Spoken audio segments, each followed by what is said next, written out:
rough place,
This is just Bob Bowman, and I'm coming at you with another video. As you see, I'm back at home, and this video I want to talk about my recent trip to Cartagena, Colombia. Yes, I'm here. I'm back safe and sound. Nothing happened to me. Actually, I had a great time. And I had a chance to hang out with my best friend and another gentleman that I got to meet down there, and we had a blast. And one thing that I want to say is I understand that there are some people that say, oh, you shouldn't travel to these places. Oh, you shouldn't do this. You shouldn't do that. Well, one thing that I understand is that as a man, you have to be willing to take certain risk in life in order to live it. Now, I understand that it was reported that 8 people died in Colombia due to getting tricked and drugged and robbed and killed or whatever the circumstances were with those people. And one thing that I understand, and being prior military, I understand this, is that I always have to keep alert with all my surroundings. Now, I went to Wall City, and it was nice. It was beautiful, and I got to see the clock tower. And one thing that I saw firsthand was that sometimes when you are standing out and you're flashy, you can draw a lot of attention, and sometimes you can get overcrowded. It could be possible to get robbed or whatever. Even though there were police around in that area, I still was very aware of my surroundings, and like I did have on some jewelry, and I made sure I tucked it in. And that's not me acting like I'm scary or anything like that, but that's me being aware of where I was at and using the game that I have, even though people don't think that a guy like me have game, but I do have some game, and I had to use that game in order to make sure that I made it out of certain areas without anything negative happening to me, even if it might have not happened to me, but just the possibility of it happening to me, I had to reduce it. So, with that being said, I did the necessary steps, I took the necessary precautions. And as you saw on the video prior to me coming up on the screen, you saw that one of the places that I stayed while I was down in Cartagena was a villa. It was nice. It had a pool.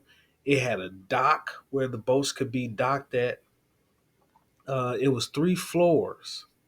I stayed on the top floor. I couldn't go into all the rooms, but as you saw in the previous video that I put on here before I came on screen, that it was a very nice setting. We had somebody that came in and cooked breakfast for us.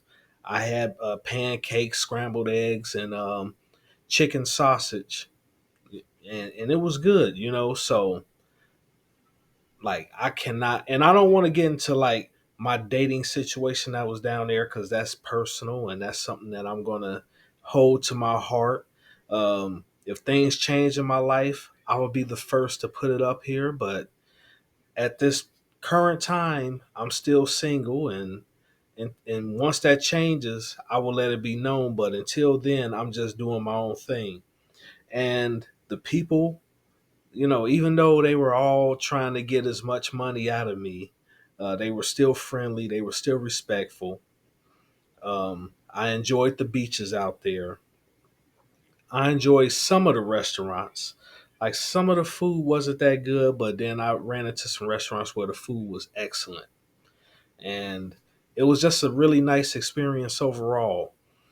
And yeah, 8 people died in Colombia from the news reports. And one thing I got to say is that I cannot let fear overtake me because, for one, I grew up in the inner city of Chicago, and I stayed in Chicago for the majority of my life.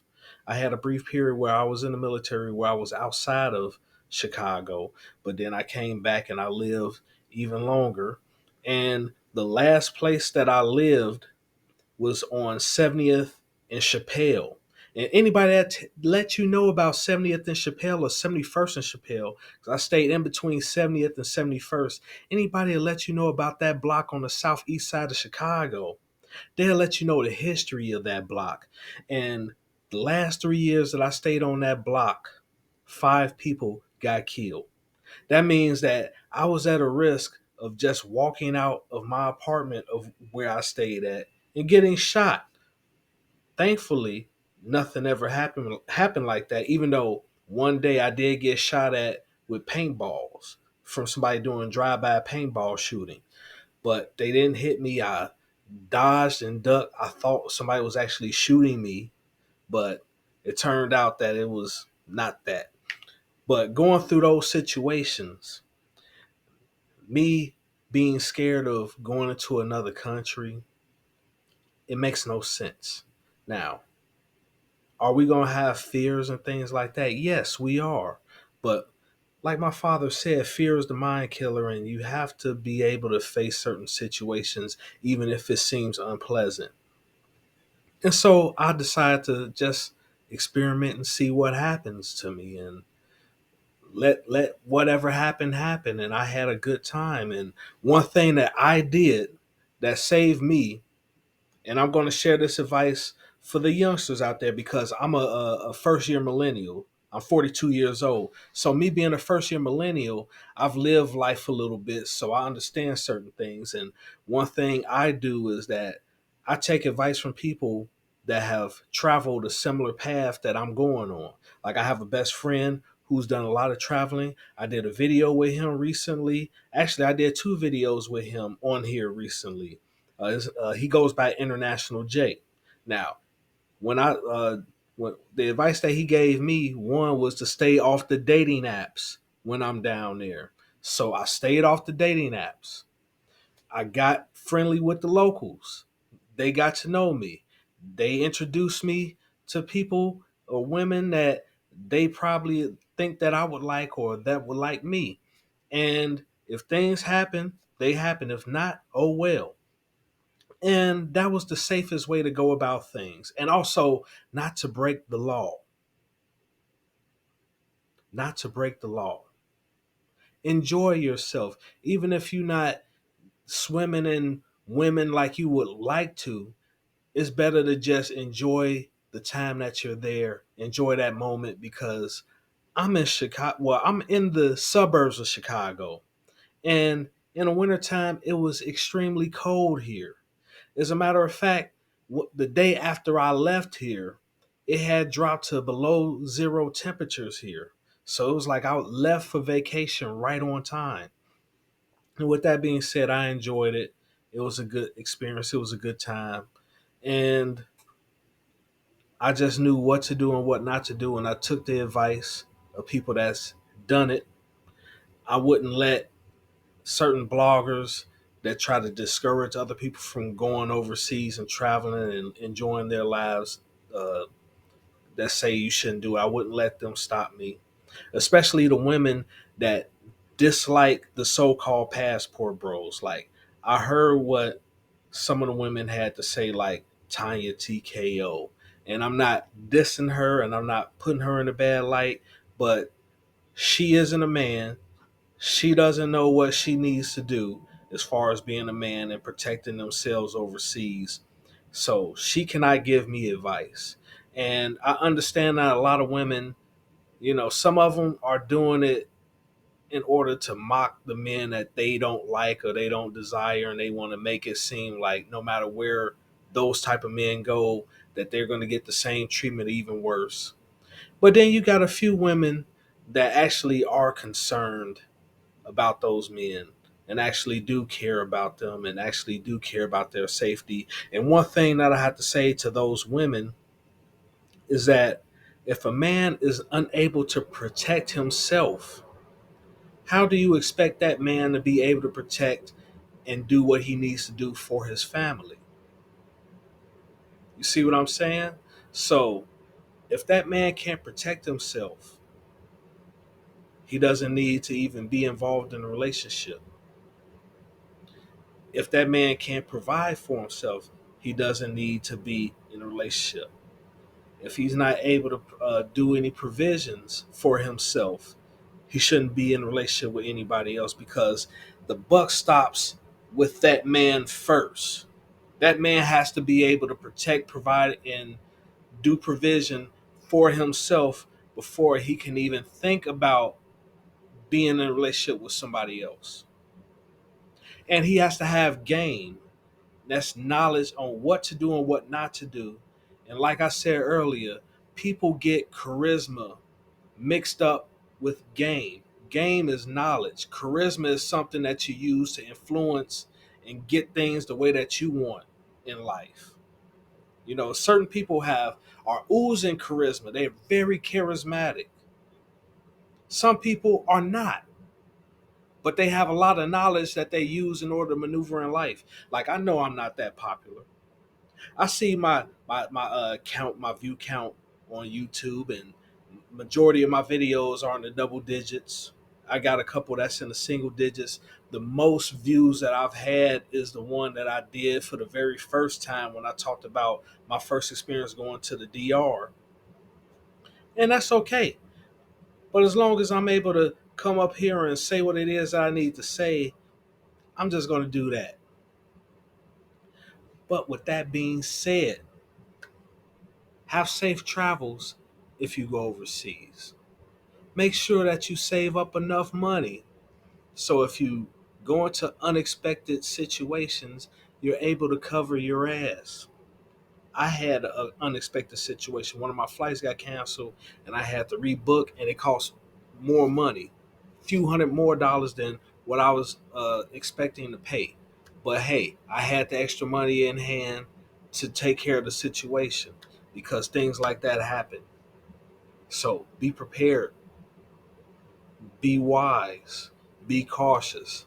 And for those that's in the younger generation than me, I would advise you to look up the laws and the rules of the lands of where you're going so you make sure that you're not breaking the law, and also staying off those damn dating websites because I had to stay off of them. But with that being said, this is just Bob Bowman. Please like, share, and subscribe. And I'm out.